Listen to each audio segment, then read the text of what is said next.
नाजरीन नादाब अजमत times Urdu news channel में आप तमाम का खैर मकदूम है। नाजरीन, 2 दिन कबल एक ऐसा वाक़या पेश आया, सारी इंसानियत को सच में शर्मासार कर दिया।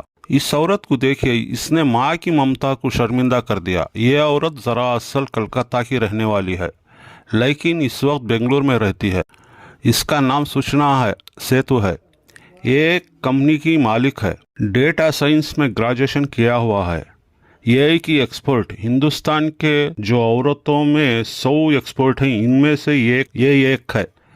4 साल बेटे की माँ, वेल टू डू, सब कुछ। 6 जनवरी को ये 4 साल बेटे के साथ बेंगलुरु एयरपोर्ट पहुंचती है। वहां से ये गोवा की फ्लाइट से गोवा रवाना होती है। एयरपोर्ट से कैब पकड़ होटल पहुंचती है और ये पहले से होटल बुकिंग करके रखती है। 6, 7, 8 गोवा में अपने बेटे के साथ घूमती है। अचानक 8 जनवरी की रात होटल के रिसेप्शन पर कॉल करती है, मुझे इमरजेंसी बेंगलुरु इस वक्त जाना है और मुझे कार चाहिए।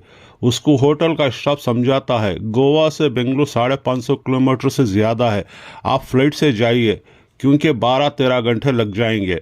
वो नहीं मानती, नहीं मुझे कार से ही बेंगलुरु जाऊंगी, सिर्फ मुझे कार बुक कीजिए। इस होटल वालों ने इनोवा कार बुक करके दी। रात 1 बजे औरत एक बैग के साथ रिसेप्शन पर आती है, चेकआउट करके बेंगलुरु रवाना हो जाती है। 9 जनवरी को सुबह होटल स्टाफ कमरे की सफाई के लिए जाता है। सफाई करते हुए कमरे में कुछ खून की बूंदें नजर आती हैं। स्टाफ को थोड़ा शक होता है और होटल के मैनेजर को कहते हैं। मैनेजर भी आकर देखता है, हाँ ये खून के ही खतरे हैं। मैनेजर ने फौरन पास के पुलिस स्टेशन को फोन करके इन्फॉर्म करता है।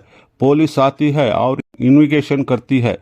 पुलिस स्टेशन को भी पता चलता है कि यह खूनी है। सारी मामलात होटल से लेती है और सीसीटीवी पर देखती है। होटल वाले तस्वीर से पुलिस को बताते हैं। एक औरत, इसका नाम सूचना सेठ है, बेंगलुरु की रहने वाली थी, यहाँ पर 3 दिन से रखी हुई थी। अचानक उसने 1 बजे चेकआउट किया। पुलिस हैरान थी, रात 1 बजे कौन चेकआउट करता है। पुलिस ने सीसीटीवी पर गौर कर रही थी। एक होटल के स्टाफ का वेटर आया। उसने कहा जब उसने होटल आई थी उसके साथ एक बच्चा था और वापस हुई तो उसके साथ बच्चा नहीं था, सिर्फ उसके साथ एक बड़ा बैग था। उस वक्त कार के ड्राइवर को कॉल किया और रास्ते पर ही था।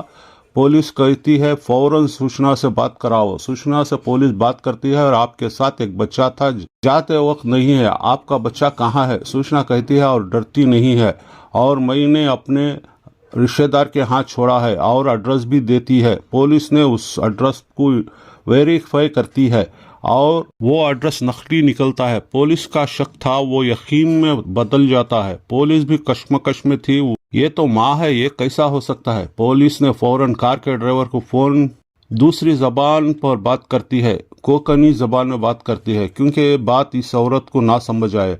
और पुलिस ड्राइवर को कहती है कि तुम्हारे पास रास्ते पर कौन सा पुलिस स्टेशन नजदीक है, वहां गाड़ी ले जाकर वहां के पुलिस से बात कराओ। ड्राइवर होशियार था। चित्रदुर्गा के इमंगला के पास गाड़ी खरीद में थी।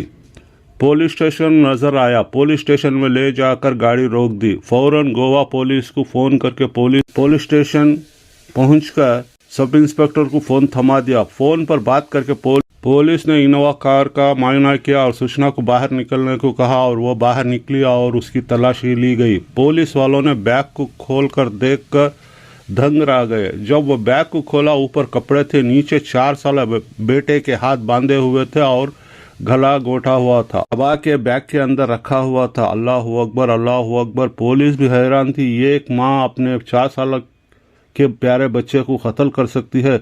सूचना सेठ को पुलिस अरेस्ट करती है और वहां से कोर्ट ले जाकर ऑर्डर लेकर गोवा पुलिस के हैंडओवर करती है। गोवा जाने के बाद सूचना सेठ पुलिस के सामने पूरी कहानी तस्वीर से बता देती है। जरा असल वो बंगला की रहने वाली थी, वहां पर वो एक अच्छी पढ़ी लिखी एआई में वो एक्सपर्ट हुई थी। बेंगलुरु में ये खुद एक कंपनी खोली और उससे ने काफी तरक्की की। बेंगलुरु में उसने एक केरला के नौजवान वेंकटरामन से प्यार हो गया और शादी की, और वो भी काफी पढ़ा लिखा हुआ था। 2019 तक सब कुछ ठीक चल रहा था, दोनों वेल टू डू थे। उनको 2019 को एक बेटा पैदा हुआ, उसके बाद भी 1 साल सब कुछ ठीक था। 2020 में कोरोना आया तो उनके रिश्ते में भी वायरस आ गया। दोनों अलग अलग रहने लगे। लेकिन बेटा सुषमा के पास था। वह सुषमा अपने बाप से बेटे को मिलने नहीं देती थी और मामला कोर्ट में गया। 2023 की आखिर में कोर्ट ने तलाक की मंजूरी दी गई और एक फैसला भी दिया। बेटे की कस्टडी माँ को दी और ये भी फैसला दिया है कि सुषमा महीने में 4 बार उसके बाप से मिलने की इजाज़त दी गई। उसमें कोई रुकावट नहीं। सुषमा को ये बाप का बेटा मिलने का फैसला बिल्कुल पसंद नहीं आया, इसलिए उसने ये कदम उठाया।